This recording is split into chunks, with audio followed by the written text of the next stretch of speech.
What you are looking at is a Passap Tricofit without its clothes on. The cover is just removed. Happily, it works fine without the cover, so you can take a look at what's going on. We are trying to show you a close-up of what actually happens. Jack is very slowly turning the dial. The shuttle on the top is where our eyelet would be held, so when you watch it, there you go. When you watch this move to and fro, you'll know the yarn is being moved. All right, it just stepped now. And it picks up the needle from the machine. There goes the brings bobbin. the yarn over. And actually, when there is actual yarn in here, it slips a loop onto the next needle over, pulls it forward, makes a stitch, picks up a loop, moves it over. So if you see yours, the needle on your Tricofit, actually engaging as it is right there in this picture with the needle on the machine, that is correct. It's hazard fraught. You can see that if you have any twisted needles, the little hooks aren't perfect. Normally you can get by with it. This is not one of those times. So some of the effectiveness of this depends on needles in superior condition. We're going to cast on with this Tricofit. You begin with a small loop knotted into your yarn, just like in so many cases.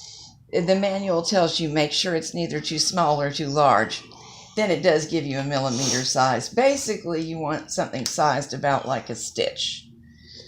Tail goes between the beds. This will be the actually last needle that I definitely intend to use. Then with one in work but skipped, we wrap the end one. I'm starting at the straight up 12 o'clock position, absolutely critical. If you had the clothes on your Tricofit, there would be a line on the cover right opposite that mark to let you know. You can feel the dial actually release that last little bit. You can. And you stop right when it does that and line it up. Here is the release and replace lever. We lean this little foot on the bottom rail just below the needles, push down the lever, click it into place. This is the march, don't march lever. If it's on 0, it won't go anywhere, and we want it to go somewhere, so we push it up to 1. On the other side, where you can't see, is a lever that goes from 0, which means it will not release the chain stitches when it makes them across here, to 1, which means it will. The manual instructs you to use 0 for casting on and 1 for binding off. I differ on that, and we'll get to that in a minute. So let's start cranking across the empty space. I could have started about here, but no farther, because you cannot get the release lever to seat the needles properly if there are needles underneath the Tricofit. I'm going to double check that the slack is pulled out of my yarn in the back. That can make it drop the first stitches if it's not. And off we go. With it naked like this, watch your bobbin as it's actually making the loops as we go along. You can see it pop to the left and then come back. You can. And I went an uneven speed and got a little jam. Let's stop. Oh, I fixed it right there. Oh, okay, great. Let's keep going and see if it works. Yeah, it's very important to keep a nice, smooth rhythm with this machine. I got to thinking about talking to you and got off just that little bit.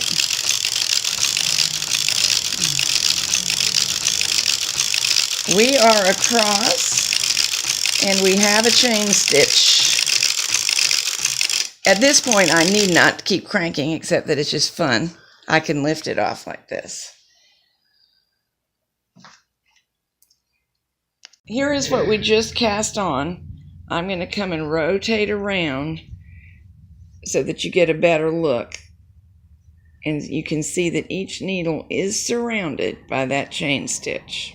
A bit unusual in that we started with the locks waiting for me on the left so that I could cast on with the Tricofit from right to left and then take off. This is the same eyelet that it was in the Tricofit, and I'm popping it into the jaws just as we always do.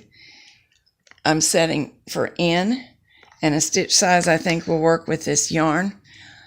All the needles are out of work and down on the back bed, or you could be using GX. You need black strippers because this is a single bed cast on. My black strippers are actually of 2 different varieties, and I'm hoping we get by with that.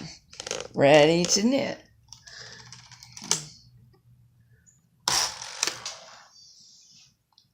And yes! Oh, so now we can knit for a while and then get the Tricofit to drop it off. That's exactly what we're going to do. All right, we've just finished knitting. Now I want to get my eyelet with the yarn still in it out of the jaws and get it out of the locks altogether. Now we're going to thread it in front of the brush, towards me from the brush that is, to get into the Tricofit, then push it down. I'm going under the Tricofit needle and into this eyelet holder. It's important to realize, by the way, obviously my eyelet isn't under the needle. It's the yarn that I placed under the needle. There is a way to get this positioned wrong. This top ridge goes into a little slit in the holder. It's a semicircular clamp section. Okay. And I'm not where I can see very well, but I did it by feel. So you put in the point, drop it straight into a very visible opening, and then push back, and it clips into the clamp. Now, binding off is just a touch different than casting on, not much. This is our last stitch. We skip a needle and wrap 1-2 needles away. I think this just tensions the yarn and starts it off. Clip it into position as usual. Here's where the manual and I differ. At this point, the knob that you cannot see, the manual would suggest that we put it into the chain stitch off position, and our swatch would hit the floor. I prefer to lift the swatch off myself, although across the entire bed that is some work, I agree, but I prefer to have the control. So off we go. And on this one, you've got to stop when the Tricofit needle positions itself between those 2 end needles. There it is. And I need to make sure that the yarn is still beneath the Tricofit needle, which it is. Even with its clothes on, you can see this. And off we go. And what should be happening is that every live stitch is getting a chain stitch made through it, just as though using a latch tool. At the very end, you have to be careful because you know how a chain stitch can just pull out. We don't want that, of course. Let's move this without putting undue stress. Break the yarn. And I'm going to manually bring my last stitch forward and pull this through. I'm going to grab the loop. Normally I'd have a tool here. Once it's pulled all the way through, my chain stitches won't pull out stitch from stitch. So now I'm safe. I'm going to lower this.